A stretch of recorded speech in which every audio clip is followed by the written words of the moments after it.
ভক্তবৃন্দের চরণে আমার কোটি কোটি দণ্ডবৎ প্রণিপাত। প্রপন্ন পারিজাতায় তত্র বেত্রৈকপাণয়ে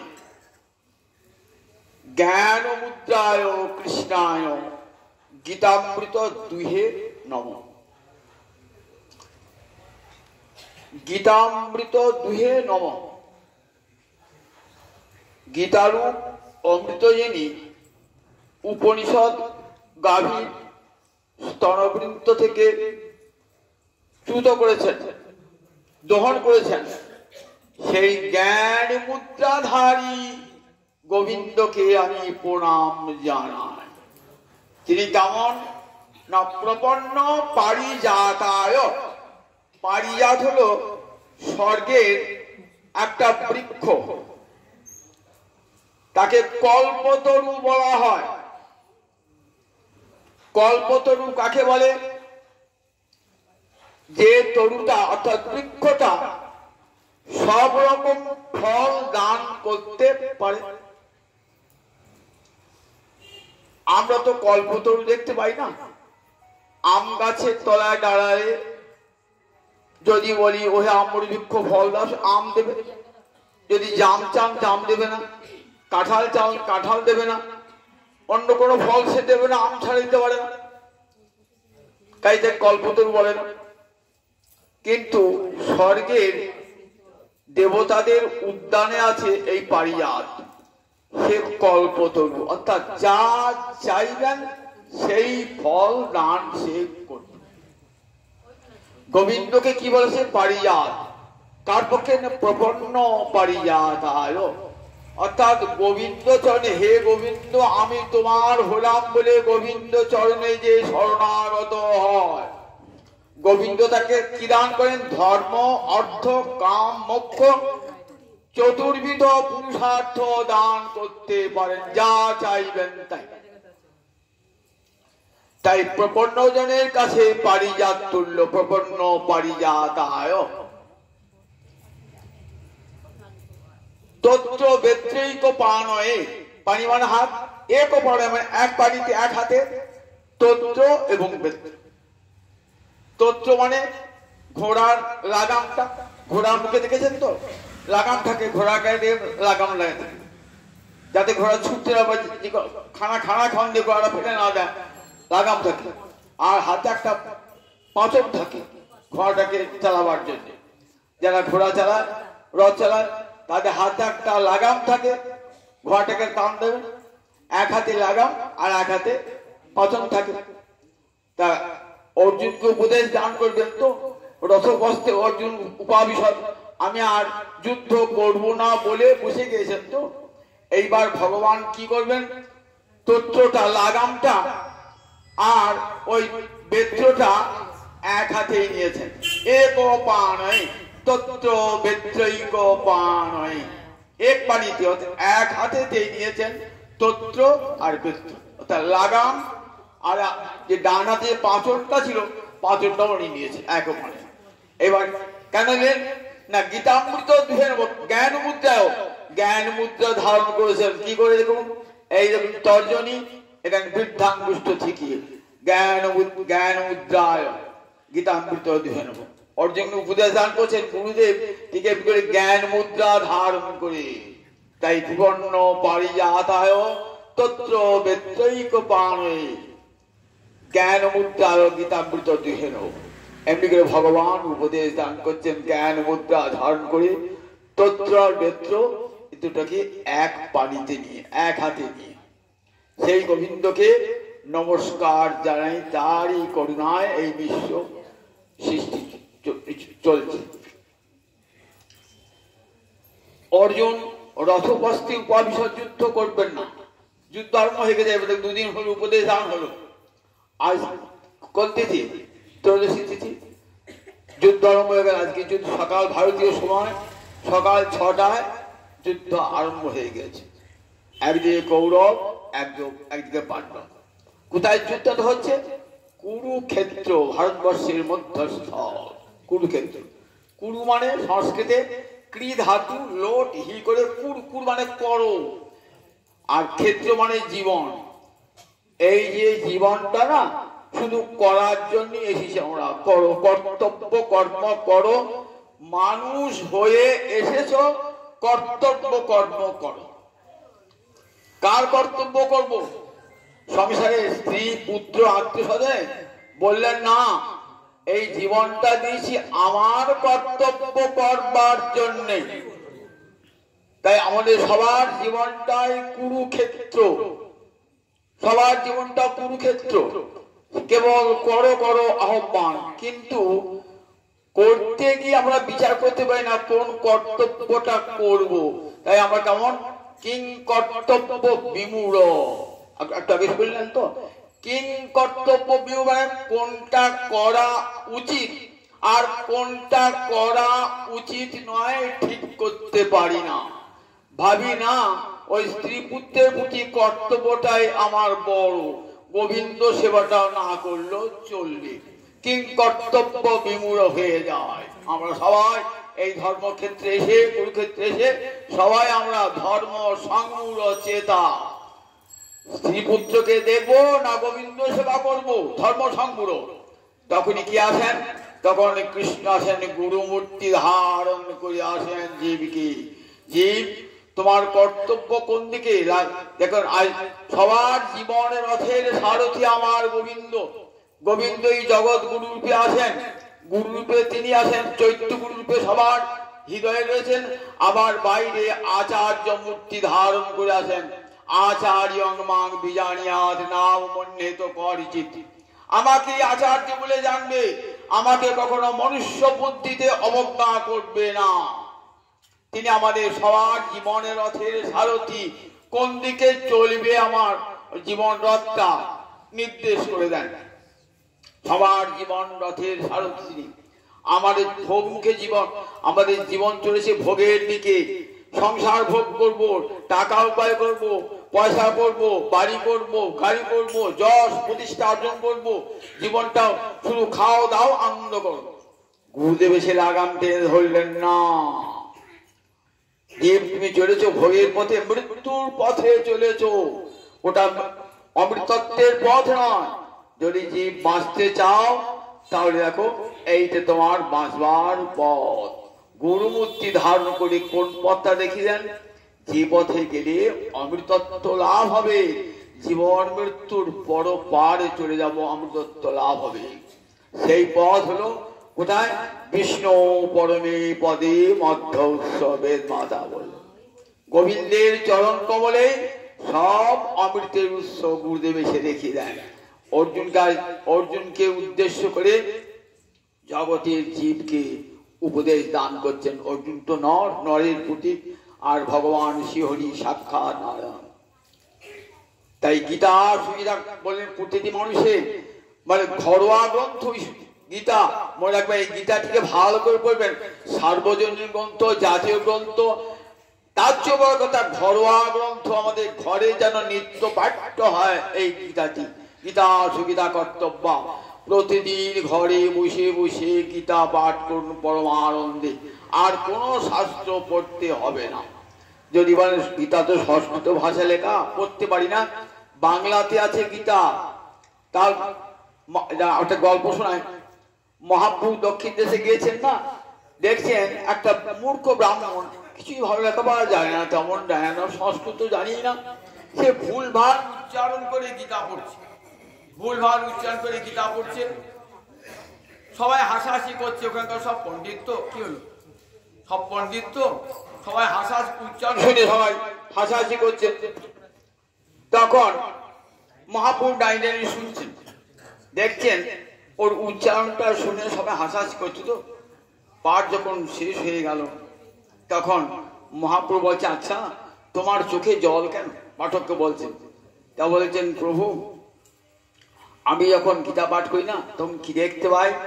ওই তত্রবেত্র ধারণ করে অর্জুনের রথের সামনে গোবিন্দ দাঁড়িয়ে আছে, ওই মূর্তিটা আমার চোখের সামনে। তাই তখন আমি আমার চোখ দিয়ে জল বার হয়ে যায় গোবিন্দকে দর্শন করি। জড়িয়ে ধরলেন মহাপ্রভু, বললেন তুমি সত্যিকারের পাঠক, তুমি তুমি গোবিন্দ যখন পাঠ করো, গোবিন্দকে দর্শন করো, তুমি সত্যিকারের পাঠক। বলেন দেখো, গোবিন্দ দেখেন না কার উচ্চারণটা ভুল হলো, কার উচ্চারণটা ঠিক হলো। যারা সংস্কৃত জানে তারা কি বলে, বিষ্ণু শব্দের চতুর্থীর এক বচনে বিষ্ণবে, আর যারা জানে না তারা কি বলে বিষ্ণায়। ওই কৃষ্ণায় বিষ্ণায় একটাই শিখে রেখে দিয়েছে, কিন্তু শব্দরূপ তো পরিবর্তন হয়। অকারান্ত শব্দরূপ একরকম হবে, ঋকারান্ত শব্দরূপ একরকম হবে, উকারান্ত একরকম হবে। বিষ্ণু শব্দ চতুর্থীর এক বচনে বিষ্ণু হবে, কৃষ্ণ শব্দ অকারান্ত বলে কৃষ্ণায় হলো, নর শব্দ অকারান্ত বলে নরায় হলো। তাই বলে তার বিষ্ণু বিষ্ণায় হবে না। কিন্তু যারা জানে না তারা কি হয় বিষ্ণায় বলে, আর যারা পণ্ডিত তারা বলেন বিষ্ণবে নব। তা বলছেন দেখো, ধীর বদতি বিষ্ণবে, যারা পণ্ডিত তারা বিষ্ণবে বলে, আর মূর্খ বদতি বিষ্ণায়, মূর্খ জন সে বিষ্ণায় বলে। দয়োরে ভসমঙ্গাচ্ছন ভাবগ্রাহী জনার্দন। গোবিন্দ দুটোকেই গ্রহণ করেন, যে বিষ্ণায় বলছে তাকেও নেন, আবার যে বিষ্ণবে বলছে তাকেও নেন, কারণ তিনি ভাবগ্রাহী। তিনি দেখেন আমার অন্তরের ভক্তিটা তিনি দর্শন করেন, অন্তরের ভক্তিটা ভাবগ্রাহী জনার্দন। তাই ওই অজুহাত দেখাবেন আমি পড়তে পারি না, সংস্কৃত পড়তে পারি না। এখন বাংলা গীতা পাওয়া যায়, প্রত্যেকে গীতা পাঠ করুন, ঘরে ঘরে গীতা পাঠ করুন, জীবনটা সুখের হবে গীতার। আজকে দেখুন একটা কি শুনলেন তো, মানুষের জন্ম এবং থাকলেই তার মৃত্যুটা হবেই হবে, কিন্তু আমার মৃত্যু নাই। আমার মানে আমি এই দেহ নয়, আমি জীবাত্মা, আমি গোবিন্দের অংশ। সেই মহাপুরু কথা শুনেছেন তো, জীবের স্বরূপ হয় নিত্য কৃষ্ণ দাস। কে আমি কেন মরে যারে তাপত্র হয়, ইহা নাহি জানি মুই কেমন হিত হয়। সনাতন গোস্বামীপাদকে সনাতন গোস্বামীপাদ প্রশ্ন করেছেন মহাপ্রভুকে, মহাপ্রভু উত্তর দিলেন, কে আমি, এত সুন্দর ছোট্ট একটি কথা, দর্শনের বিরাট কথাটাকে কত ছোট করে বললেন। কে আমি কেন মরি যারে তাপত্র হয়, কে আমি, জীবের স্বরূপ হয় নিত্য কৃষ্ণ দাস। জীব নিত্যকালের কৃষ্ণের অংশ, সে অংশীর সেবা করবে, গোবিন্দের দাস, এটাই তার স্বভাব ধর্ম। তাই গোবিন্দের যেমন জন্ম মৃত্যু নাই, গোবিন্দ দাসেরও জন্ম মৃত্যু নাই। আমার দেহটা পাল্টাবে, দেহটা বাল্য, কৈশোর, যৌবন, প্রৌঢ়ত্ব, বার্ধক্য এবং একদিন অবশেষে মৃত্যু অবশ্যই আমি ভাবি। এমনি করে আমার দেহটা ক্ষয় হয়ে যাবে, কিন্তু আমি দেহ নয়, আমি জীবাত্ম স্বরূপ, আমি গোবিন্দের দাস। আমার মৃত্যু নাই, আমার মৃত্যু কোনো কালে আমি ছিলাম, আমি আছি, আমি থাকবো। এই দৃঢ় বিশ্বাস অন্তরে গীতা এনে দেয় অমৃতত্বের ভাবনা, মৃত্যু ভাবনা দূর হয়ে যায়। আমাদের ভারতবর্ষের দর্শন শাস্ত্র বলছে মৃত্যু বলে কোনো জিনিস নাই, মৃত্যুর বই প্রাণী নাম নাস্তি, মৃত্যু বলে কোনো বস্তু নাই, জীবের মৃত্যু নাই। আমি ছিলাম, আমি আছি, আমি থাকবো। আজ পুরুষ দেহে আছি, কাল নারী দেহে, আজ ব্রাহ্মণ দেহে আছি, কাল চণ্ডাল দেহে, আজ মানুষ দেহে আছি, কাল পশু দেহে, কিন্তু আমি থাকবো। আমি যে কোনো আমার পরিবর্তন হোক না কেন, সমস্ত পরিবর্তন সত্ত্বেও আমি থাকবো, আমার কখনো বিনাশ নাই। অর্জুনকে বোঝাচ্ছেন, অর্জুন বলছেন যে প্রভু, আত্মা অবিনাশী স্বীকার করলাম, কিন্তু তাই বলে কি মানুষকে হত্যা করলে পাপ হবে না? বললেন শোনো অর্জুন, পাপ কখন হবে? যদি কর্ম করো কামনা নিয়ে, তাহলে সেই কর্মের ফল ভোগ করতে হয়। তুমি যদি মনে করো আমি রাজ্য পেয়ে সুখী হব, রাজ সিংহাসন লাভ করব, এই কর্ম বাসনা নিয়ে তুমি যুদ্ধ করো, তাহলে কিন্তু তোমাকে কর্মফল ভোগ করতে হবে। তাই আগে শুনে দিলেন কর্মযোগের 4টে সূত্র। কি বললেন দেখো, কর্মণ্যেবাধিকারস্তে মা ফলেষু কদাচন, মা কর্মফল হেতুর ভূমা, মা সঙ্গস্তু অকর্মণি। কর্মণি এব অধিকার, তোমার কর্মেতে অধিকার। 1 নম্বর সূত্র, মা ফলেষু কদাচন, ফলে তোমার অধিকার নাই। তোমার কর্ম অধিকার, ফলে তোমার অধিকার নাই। মা কর্মফল হেতুর ভূ, কখনো কর্মফলকে হেতু করে কোনো কর্ম করবে না। আর কর্মফল পাবো না বলে যেন তোমার অকর্মেও তোমার আসক্তি না হয়। তাহলে এই কর্মফলের চারটে সূত্র, সেই জন্যে কর্তৃত্বহিমান বিসর্জন করে সমস্ত কর্মফল গোবিন্দে অর্পণ করে কামনা বাসনা অন্তর থেকে বিসর্জন দিয়ে যদি কর্ম করো, তাহলে সে কর্ম কখনো পাপ পুণ্য কোনো কিছুই দান করে না। এটা কখন আসে বললেন যখন জীব স্থিতপ্রজ্ঞ ভূমিতে আসে। স্থিতপ্রজ্ঞ মানে স্থিতা প্রজ্ঞা যস্য স, যার প্রজ্ঞা স্থির হয়ে গেছে। কার প্রজ্ঞা স্থির হয়েছে?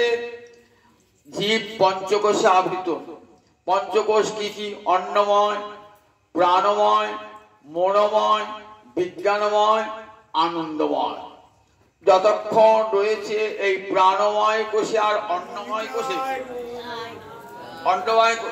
প্রাণময় আর অন্নময় কোষে, তখন জীবের কেমন অবস্থা? তখন জীব বৈশ্যানর ভূমিতে, উপনিষদের ভাষায় বৈশ্যানর ভূমিতে রয়েছে। এই অবস্থায় তখন জীবের কোনো চৈতন্যই থাকে না, জীবের এই অবস্থাটা। তারপরে তৈজস ভূমিতে আসে জীব, তারপরে আসে প্রজ্ঞা ভূমিতে।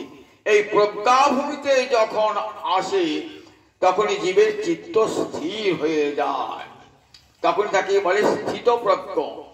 অর্জুন জিজ্ঞাসা করছেন, প্রভু আপনি যে বলেন বুদ্ধি তখন ভগবান স্থিতপ্রজ্ঞ হয়ে যায়, স্থিতপ্রজ্ঞস্য কা ভাষা সমাধিস্থস্য কেশব। স্থিতধি কাকে বলে? কা ভাষা মানে লক্ষণ কি? স্থিতপ্রজ্ঞের লক্ষণ কি? স্থিতপ্রজ্ঞস্য কা ভাষা সমাধিস্থস্য কেশব। স্থিতধি কিং প্রভাসেত কিমাসিত ব্রজেত কি। স্থিতপ্রজ্ঞ ব্যক্তি লক্ষণ কি? স্থিতধি কিং প্রভাসেত, কেমন করে কথা বলেন, কিম আসিত, কেমন করে অবস্থান করেন, কিম ব্রজেত, কেমন করে এই জগতে বিচরণ করেন, আমাকে একটু বুঝিয়ে দেন। তখন ভগবান বলছেন, দেখো কাকে স্থিতপ্রজ্ঞের লক্ষণ বলে। তা বললেন, লক্ষণ বোঝান লিখলেন, বলে যে দেখো ভুজহাতি যদা কামান সর্বান পার্থ মনোগতান আত্মনির্ভ আত্মনা তুষ্ট স্থিতপ্রজ্ঞস্তদে। ভুজহাতি যদা কামান, যখন সমস্ত কামনাকে সম্পূর্ণরূপে পরিহার করে। মনোগতান বললেন, মনোগত সমস্ত কামনাকে যখন পরিত্যাগ করে কেউ কর্ম করে এবং কেবলমাত্র পরমাত্মায় চিত্তকে সমাহিত করে দেয়, সেই হয় স্থিতপ্রজ্ঞ।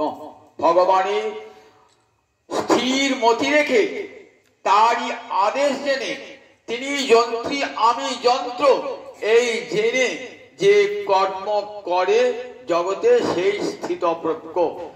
সমাধিস্থস্য বললেন প্রজাহাতি যদা কামান। কামান বললেন, কামান একটা বিষয় মনোগতা। কাম তাহলে মনের ধর্ম, একটা পরিষ্কার বোঝা যায়। কাম মনের ধর্ম। যদি আত্মার ধর্ম হতো তাহলে কখনো কামনাকে কেউ ত্যাগ করতে পারত না। কামনা হলো মনের ধর্ম। মনের ধর্মটা কখন পেলাম? বলেন যখন এই মায়াময় জগতে মাতৃ গর্ভতে ভূমিষ্ঠলাম, তখনই পেলাম মায়াময় জগতে এই কামনা বাসনা আমার অন্তরকে চেপে বসল। এই কামনা যখন আমার মনের মধ্যে যখন কামনা এলো, এই কামনাকে দূর করবার শক্তি নিশ্চয়ই আছে। আপনি রাস্তা দিয়ে যাচ্ছেন, তো রাস্তা দিয়ে যখন গেলেন তখন দেখলেন একটা মেথড নর্দমা পরিষ্কার করছে। নর্দমা খানিকটা ছিটে এসে আপনার গায়ে লেগে গেল। আপনার শাড়িটা কি জামাটা সুন্দরই ছিল, তাহলে ওটা কিন্তু আপনার আত্মায় দাগটা লাগে নাই, কিন্তু দেহেতে লাগে নাই। আপনার জামাটা লেগেছে, আপনি সেটা পরিষ্কার করতে পারেন, যে কোনো মুহূর্তে পরিষ্কার করতে পারেন। তাহলে এই বাইরের দেহটা, বাইরের জামাটা দাগটা লাগলো বলে আপনি পরিষ্কার করতে পারলেন, কিন্তু ভিতরে যদি দাগটা ছিটে লাগতো পরিষ্কার করতে পারতেন না। তাই এই যে কামনা বললেন সেটা হলো কার ধর্ম? বললেন কামনা হলো মনের ধর্ম, তাই তাকে পরিত্যাগ করা যায়। মনটা যখন কামনা পরিত্যাগ করে কি হয়? চিত্ত নিষ্কাম হয়, আর নিষ্কাম কর্ম হলে চিত্ত শুদ্ধ হয়ে যায়। বিষয় ছাড়িয়া কবে শুদ্ধ হবে মন, কবে হব হে রব সেই মধুরী বৃন্দাবন। আরে কবে নিতাই চান করুণা করিবে, সংসার বাসনা মর কবে তুচ্ছ হবে। সংসার বাসনায় আমাদের চিত্তকে মালিন্য প্রদান করে, তাই মনটা ভগবানকে বসাতে পারি না, বুদ্ধি নিশ্চল হয় না। আমরা কোন কথা শুনতে ভালোবাসি? যে কথা শুনলে পরে সংসারে কি হবে? ধন দৌলত বাড়বে, ঐশ্বর্য বাড়বে, রোগ ব্যাধি দূর হবে, তার জন্য সে ছুটে যায়, যার যজ্ঞাদি করি। এগুলি বেদে বলা আছে। বেদের যেখানে কর্মকাণ্ড না, বেদের কর্মকাণ্ডেতে বলা আছে, দেখো যে যে রমণীর সন্তান হয় না বন্ধা, দেখো এই যজ্ঞটা করো তাহলে সন্তান হবে, এইটে করলে তোমার ধন হবে, ঐশ্বর্য হবে, এইটে করলে স্বর্গে যাবে। এই সমস্ত বেদের কর্মকাণ্ডের কথা শুনে শ্রুতি বিপত্তিপন্না আমাদের চিত্ত ক্ষিপ্ত বিক্ষিপ্ত হয়ে যায়, ফল পাবার লোভে আমরা ছুটে যাই। কিন্তু দেখি এই যে ফলগুলো আমরা পাবো, সেই ফলগুলো কোনোটাই স্থায়ী নয়। পুত্র পেলাম, পুত্র পেয়ে কি আমি সুখী হব নাকি? পুত্র যদি দুর্জন হয় তাহলে সেই পুত্র সুখ দান করবে? শাস্ত্রে বলে দেখো, পুত্রের সমান রিপু নাই, শত্রু নাই। পুত্রের সমান শত্রু নাই, পুত্রকে মিত্র বলে ভাবি। তা বলে দেখো, যায় মানে হরের যায়া, যেই পুত্র জন্মালো পত্নীর ভালোবাসা কেটে নিল। স্বামীকে ভালোবাসে যদি সন্তান হয় না, যায় মানে হরের যায়। তারপরে বর্তমানে হরের ধন, যেই বড় হলো এবার আমরা ধন হরণ করবে, অর্থাৎ একটু করে বড় হবে তো ছেলে ছেলে মানুষটাও যেন পয়সা খরচ করতে একটু একটু বড় হবে। বর্তমানে হরের ধন। মৃয় মানে হরের প্রাণ, ছেলে হঠাৎ দুর্ঘটনায় মৃত্যু হয়ে গেল, কিছু ঘটনা বলো, আপনার বললাম আমারও মৃত্যু হলে ভালো, তো আর সংসারই করতে পারবেন না, আপনি অর্ধমৃত হয়ে গেলেন। তাহলে পুত্রের মতন শত্রুগত আছে? নাস্তি পুত্র সমরি। আবার পুত্র যদি দুর্জন হয় সে সংসারে টিকতে দেবে না। সে ভাগবতের মহিমায় শুনেছেন তো, অনেক কষ্ট করে একটি পুত্র হলো, সেই পুত্র কেমন ধুন্ধুকারী ওরে বাবা, সে মাকে বলে টাকা দাও পয়সা দাও, বাবাকে বলে টাকা দাও, সে গাঁজা খাবে, মদ খাবে, সে বারবনিতা নিয়ে আসবে। বাবা তো দেখলে বাবা বাড়ি ছেড়ে কি করি, বাড়ি ছেড়ে পালালো। মা তো ওই ঝাঁপ দিয়ে মূল শেষকালে, তার ঠিক পর্যন্ত হলো না। তাই এরকম দুর্জন সন্তান যদি জন্মায় তাহলে কি হয় বন্ধু? দুর্জন পুত্র বলে কিন্তু ক্রিয়তে ধন্যা জান সুতে ন দুগ্ধ দাও। সেই গরু কিনে লাভ কি লাভ? যে গরু দুধ দেয় না, যে গরু প্রসব করে না। তাই কোর্থ জাতে ন পুত্রে ন যৌন যৌন ভক্তিমান ন বিদ্যান। সেই পুত্র জন্মে কি হবে? যে পুত্র পিতা মাতাকে ভক্তি করে না, যে পুত্র লেখাপড়া শেখে না। কোর্থ জাতে যাবজ্জীবন জড়দহের মূর্খ পুত্র সারা জীবন পিতাকে দহন করে। তাহলে এই যে ফলগুলো, ঐশ্বর্য পেলেন, কি হলো? ঐশ্বর্য আপনারা দেখলেন সংসারে অশান্তির কারণ হয়ে গেল। ছেলেমেয়েরা সম্পত্তি ভাগের জন্য দিন রাত মারামারি করছে, আমরা রাতে আর ঘুম আসছে না। তাহলে দেখলেন সংসারে এইগুলি যে কাম্য ফল চুরি করলে পাই এইসব পাবো। যে ফলগুলো কি করে না, আমার চিত্তকে ক্ষণস্থায়ী ফল, এই ফলগুলো সেটা কিন্তু আমাদের চিত্ত কেমন হয় না, বিক্ষিপ্ত চিত্ত হয়। কিন্তু যখন গুরু সাধু গুরুর কৃপায় মনটা ভগবান শ্রীচরণে যখন সমাধিত হয়ে যাবে, বলেন সমাধিস্থ কাকে বলে? সমাধিয়তে চিত্তম অস্মিন ইতি। যখন চিত্ত যখন পরমেশ্বরে সমাহিত হয়ে যায়, অর্থাৎ ভগবানের মনটি রেখে যদি সংসারে সকল কর্ম করে কারা? যারা স্থিতপ্রজ্ঞজন, সংসারে চিত্তটি ভগবানের চিত্তটি রেখে সংসারের সকল কর্ম করেন। সংসারকে তারা বৃন্দাবন বানিয়ে ফেলান। সংসারের স্ত্রী পুত্র সব যেন আমার কৃষ্ণ সেবার সাধক সাধিকা হয়, কৃষ্ণ সেবার। তাই বলেন দেখো এই স্থিতপর্গে কি লক্ষণ হবে তা বলে দেখো, দুঃখেষু অনুদ্বিগ্নমনা সুখেষু বিগত স্পৃহ বিতরাগ ভয়ক্রোধ স্থিত ধীবুড়ির উচ্চতি। যখন এই অবস্থা সাধক মুছিয়ে যায়, সমস্ত মন সংসারে রয়েছেন কিন্তু মন গোবিন্দ চরণে, যেমন মহারাজ অম্বরীষী সবই মন কৃষ্ণ পদারবিন্দয় বসাংসি বৈকুণ্ঠ গুণানুবর্ণনে। তাই শত দুঃখ আশাসু দুঃখেষু অনুদ্বিগ্নমনা, কোন চিত্ত উদ্বেগ বোধ করা, দুঃখেষু অনুদ্বিগ্নমনা সুখেষু বিগত স্পৃহ, যত সুখী আসে আসুক সুখেতে তাদের স্পৃহা থাকে না। সুখ এলোয়ান আর এই জগতে সুখী বাকি আর এই জগতের দুঃখী বাকি, দুটোই সমান। বিতরাগ ও ভয়ক্রোধ বলেন রাগ অর্থাৎ আসক্তি, ভয় ক্রোধ সব চলে যায়, তখন স্থিতধি, তখন তাকে বলে স্থিতপ্রজ্ঞ। বুঝুন একবার কোন অবস্থায় পৌঁছালে মানুষ স্থিতধি হয়। এই অবস্থায় যদি আপনি কর্তব্য কর্ম করেন তাহলে পাপ হবে না, পুণ্য হবে না। কোটি কোটি লোক নিহত হলেও তাদের আপনার কোনো পাপ স্পর্শ করবে না। ভগবান বলছে আমি যন্ত্রী তুমি যন্ত্র, আমার আমার যন্ত্রী যেমন যন্ত্রকে ঘোরায় ঠিক তেমনি আমি তোমাকে যে কর্তব্য কর্ম করাবো তোমাকে সেই কর্তব্য কর্ম করতে হবে। ভগবানের আদেশ জেনে যখন তুমি কর্তব্য কর্ম করবে তখন তোমার কোনো পাপ স্পর্শ করবে না। এই অবস্থা সংসারে এই অবস্থা স্থিতপ্রজ্ঞ অবস্থা। স্থিতপ্রজ্ঞ কেমন আচরণ করেন তা বলেন, বিষয়া বিনিবর্তন্তে নিরাহারস্য দেহিন রসপর্যং রসপস্য পরং দৃষ্টা নিবর্ততে। বললেন কেমন করে আচরণ করেন এই স্থিতপ্রজ্ঞ, বিষয়া বিনিবর্তন্তে নিরাহারস্য দেহিন রসপর্যং রসপস্য পরং দৃষ্টা নিবর্ততে। রস বলছে নিরাহারস্য, ইন্দ্রিয় দিয়ে বিষয় ভোগ করবেন না।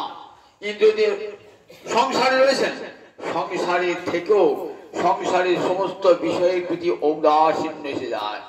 বিষয় নিরাহার কেমন বললেন দেখো, সংসারে সমস্ত ঐশ্বর্য সংসারে বিদ্যমান কিন্তু এগুলি আমার কোনোটাই নাই। সে একটা গল্প করেছিলাম না, এক রাজার গৃহে এক বন্ধু এসেছেন, বন্ধুকে দেখাচ্ছেন এই দেখো এই দেখো বন্ধু আপনার বিশাল বাড়ি। তো বলে আমার বাড়ি নয়, কার বাড়ি? গোবিন্দের বাড়ি।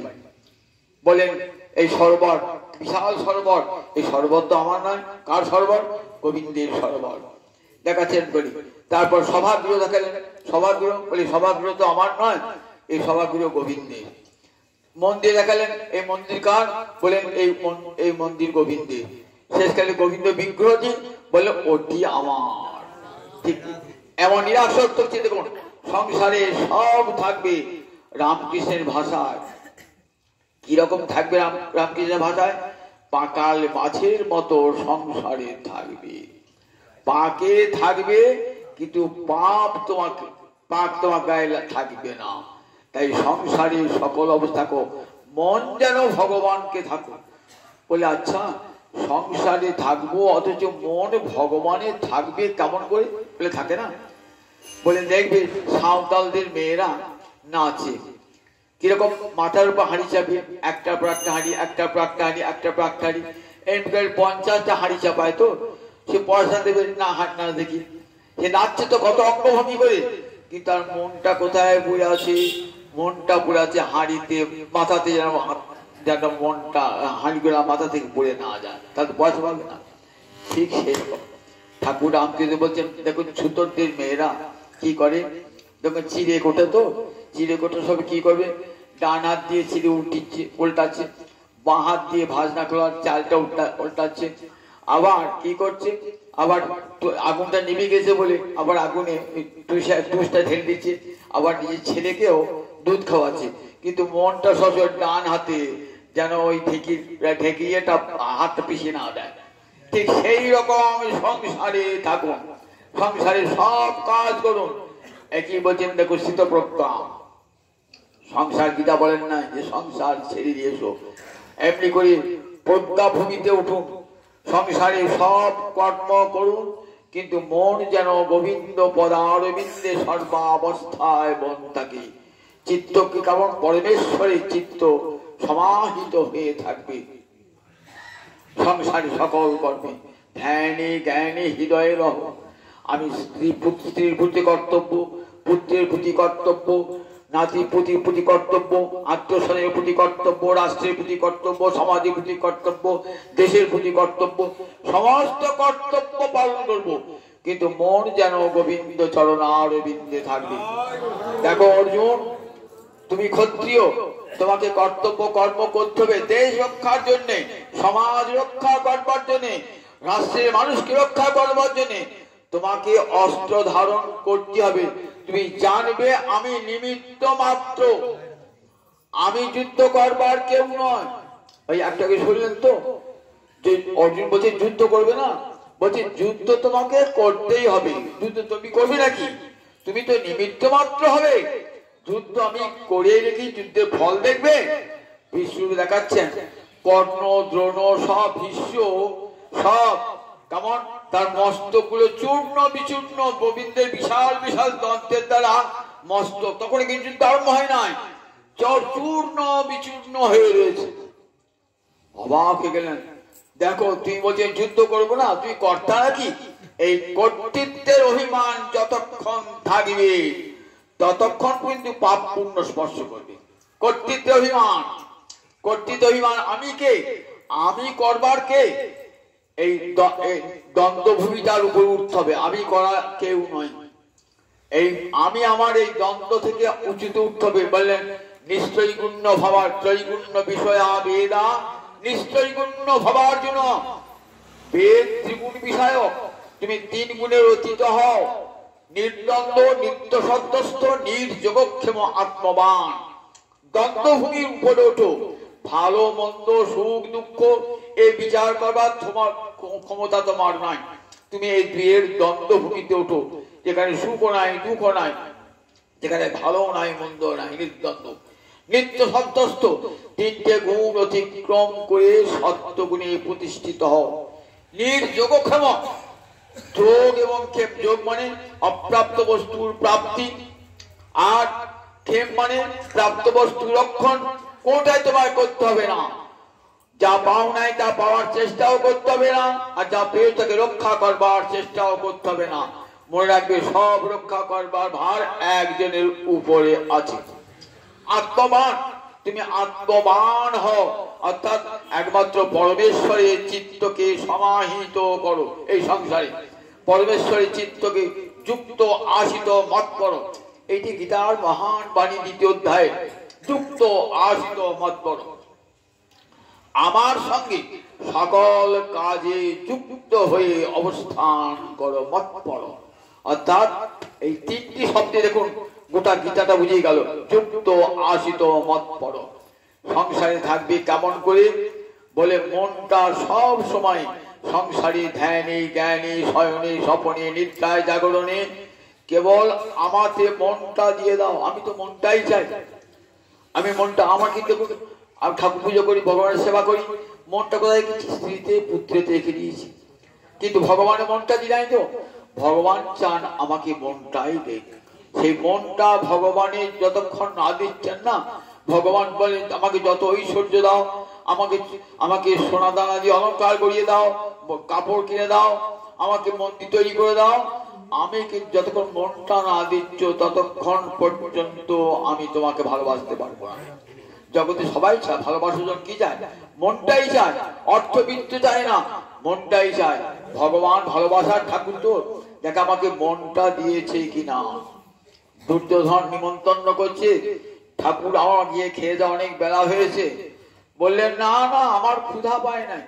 ভগবানের ক্ষুধা পেয়েছে, তবু গেলেন না। অর্জুন তোমাকে ভালোবেসে খাওয়াবে না, অর্জুন দেখা ঐশ্বর্য দেখাবে, কিন্তু বিদুর মন দিয়ে খাওয়াবে, ভালোবেসে খাওয়াবে। তার সামান্য খুদ আছে বটে, কিন্তু অন্তরে ভালোবাসাটা প্রবল ভালোবাসা। ভগবান সেখানেই গেলেন, বিদুরের গৃহে গেলেন, দুর্যোধনের গৃহে গেলেন না। তাই ভগবান কি দেখেন? ভগবান অন্তরদর্শী, আমার অন্তরটা ভগবান দেখেন। সবই মন কৃষ্ণ পদার কিন্তু। তাই সর্বাগ্রে মনটা গোবিন্দ চরণে দিলে কি হয়? মন বুদ্ধি ভগবানে অর্পণ করলে সেই স্থিত স্থিতা প্রজ্ঞা যা, এই ভূমিটার নাম হচ্ছে প্রজ্ঞা ভূমি। অর্থাৎ সুষুপ্ত অবস্থা তো জাগ্রত, সুষুপ্তি অবস্থা, তিনটি অবস্থা জাগ্রত। উপনিষদের ভাষায় খুব কথাগুলো কঠিন। জাগ্রত, স্বপ্ন, সুষুপ্তি, এই উপনিষদের তিনটে বলছে মানব জীবনের তিনটে অবস্থা, জাগ্রত, স্বপ্ন, সুষুপ্তি। জাগ্রত অবস্থায় আমরা কথা বলছি, বিচরণ করছি। স্বপ্ন ঘুমের আগে স্বপ্নাবস্থা অবচেতন মনে রয়েছে। আর সুষুপ্তি, এই সুষুপ্তি অবস্থায় কি হয়? এই সুষুপ্ত অবস্থায় আপনি যে সব রয়েছেন, এইটাই কিন্তু আমরা আসল স্বরূপ। এই অবস্থায় কোনো জগতের ভাবনা, চিন্তা, শোক, মোহ কিছুই আর থাকে না। একটা জননীর তার পুত্র চলে গেছে, তো সারা দিন রাত কাঁদছেন, তাকে ইঞ্জেকশন দেওয়া হয়, ঘুমে ইঞ্জেকশন দেওয়া হয়। ঘুমলে আর কিছুই মনে থাকবে না, সর্ব সন্তাপ নাশিনী নিদ্রা। তখন দেখবেন মায়ের তাহলে শোকটা ক্ষণস্থায়ী বোঝা যায়। শোকটা যে গেল ক্ষণস্থায়ী কি করে? ওই ঘুমের মধ্যে দেখা শোকটা চলে গেল। তাহলে এ জগতের শোক মোহ কোনটাই স্থায়ী নয়, সবটাই অস্থায়ী। কিন্তু সেই অস্থায়ী বস্তুই আমাকে কি করে? আমার চিত্তটাকে বিক্ষিপ্ত করে দেয়। যা সত্য বস্তু, স্থির বস্তু, বাস্তব বস্তু, তার দিকেই মনটা যখন স্থির হবে, প্রজ্ঞা যখন স্থির হবে, তখনই তার নাম স্থিত প্রজ্ঞা অবস্থা। এই অবস্থায় এলে কি হয়? সমস্ত কর্তব্য কর্ম করবেন, তাতে আর কোনো নিষ্কাম না। যদিও বলেন জ্ঞানের সঙ্গে একটা কর্মের বিরোধ আমরা দেখতে পাই। জ্ঞানীরা বলেন কর্মত্যাগ করো, কর্মবন্ধ না, কর্মত্যাগ করো। আর কর্মীরা বলছেন তাহলে কর্ম বন্ধ করে জগৎ চলবি কি করে? যদি কর্ম ত্যাগ করে দিই, তাহলে জগৎ চলবি কি, সংসার চলবি কি করে? তাহলে গীতা সেই জ্ঞান কর্মের সমুচ্চয় ঘটিয়েছেন। বললেন দেখো, আমি যদি বলেন জলে পোকা আছে, জল খাবো না, তাহলে জল না খেতে মানুষ মরে যাবে। তাহলে জলটা খেতে হবে, তোমাকে ফিল্টার করে জলটা খেতে হবে, শুদ্ধ করে জলটা খেতে হবে। তেমনি কর্ম আছে, কর্মটাকে শুদ্ধ করে নেবো। কেমন করে কর্মটা শুদ্ধ করব? বলেন নিজের আমিত্ব বিসর্জন দিয়ে দাও, অহংকর্মী এটা বিসর্জন দিয়ে দাও। সমস্ত কর্মফল গোবিন্দে অর্পণ করে দাও। কর্ম ফলের প্রতি কোনো আকাঙ্ক্ষা রেখো না, তাহলে কর্মটা শুদ্ধ হয়ে গেল, শুদ্ধ হয়ে গেল।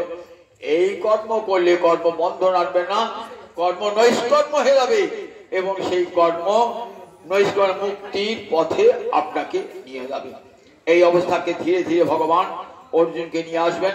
সব শেষে বলবেন, অর্জুন আমি তো অনেক বললাম, তোমার মোহ দূর হয়েছে, তুমি যুদ্ধ করবে না বলছে। বলে প্রভু তোমার উপদেশে নষ্ট মোহ শিথিল লব্ধা। আমার মোহ দূর হয়ে গেছে, মোহ কেটে গেছে, আমি স্মৃতি ফিরে পেয়েছি। করিষ্যে বচনং তব, এইবার তুমি যা বলবে তাই করব। গত সন্দেহ, আমার সব সন্দেহ চলে গিয়েছে, এবার তুমি যা বলবে আমি তাই করব। এই বলে তার অজ্ঞান, শিষ্যের অজ্ঞান সমূহ দূর করে দিলেন ভগবান শ্রীহরি। ঠিক গুরু যেমন করে শিষ্যের অজ্ঞান দূর করে দিয়ে জ্ঞানের উপদেশ দান করেন, ঠিক তেমনি করে অর্জুনের অন্তরে সব সংশয় ভগবান দূর করে দিলেন। সব শেষে পরম উচ্চতম সংবাদ দিলেন, মনমনা ভব মদ্ভক্ত মজ্জাজিমাং নমস্কার। আমার মনটা আমাকে দাও, আমার ভক্ত হয়।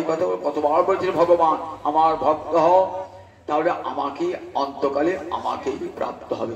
মনটি ভগবান চেয়েছেন। অনেক কথা তো সব কথা বলতেও পারলাম না, 8টা বেজে গেছে। তো আবার একটু শুনুন, ওই একটু আগে শুনলেন তো 18 দিনেও গীতা বলা হয় না, 1800 দিনেও বলা হয় না। এক একটি শ্লোকে অনেক সময় লাগে আলোচনা করতে। এই সঙ্গে সঙ্গে ছুঁয়ে ছুঁয়ে ছুঁয়ে ছুঁয়ে ছুঁয়ে ছুঁয়ে বলা। যাও, এটা শুনলে আপনার একটা কাজ হবে, গীতাটা ভালো করে পড়তে ইচ্ছা হবে, ভালো করে খুঁটিয়ে খুঁটিয়ে পড়ব। এই জন্যই গীতা জয়ন্তী করা, যে 9টা দিন বসেছে গীতা শুনবো লোকে। কারণ সম্পূর্ণ খুঁটিয়ে গীতার প্রতিটি শ্লোক ধরে ধরে ব্যাখ্যা করা অল্প সময়ের মধ্যে সম্ভব নয়। কাজে আর এইসব স্থিতপক্ষ যোগ্য খুব কঠিন দার্শনিক তত্ত্ব, তো আমাকে এক একটি শ্লোক এক একটি দিন ধরে বলতে হবে, কারণ সে সম্ভব নয়। এই সংক্ষেপে সংক্ষেপে শোনাচ্ছি, এই সংক্ষেপে সংক্ষেপে শুনলে একটা গীতার সম্বন্ধে ধারণা হবে, তাহলে আবার আপনাদের গীতা পড়তে ইচ্ছে হবে। এই অনেকক্ষণ ধৈর্য ধরলেন তো, এইবার দেখুন ভুরি ভোজনের পর কি খায় লোকে? মিঠা পানের খিলি খায়। পান চিবুতে চিবুতে চলে যাবেন লক্ষ্মীনারায়ণের মন্দির হতে। একটু মিঠা পানে এতক্ষণ কঠিন কঠিন কথা, সব কথা ভালো লাগবে না হয়তো, কিন্তু পদাবলী কীর্তন কীর্তন বড় ভালো লাগবে, কিন্তু এটা কিন্তু সবাইকে স্বীকার করতেই হবে, গান স্বীকার করতে হবে। একটা ছোট্ট পাড়ার গান গাই।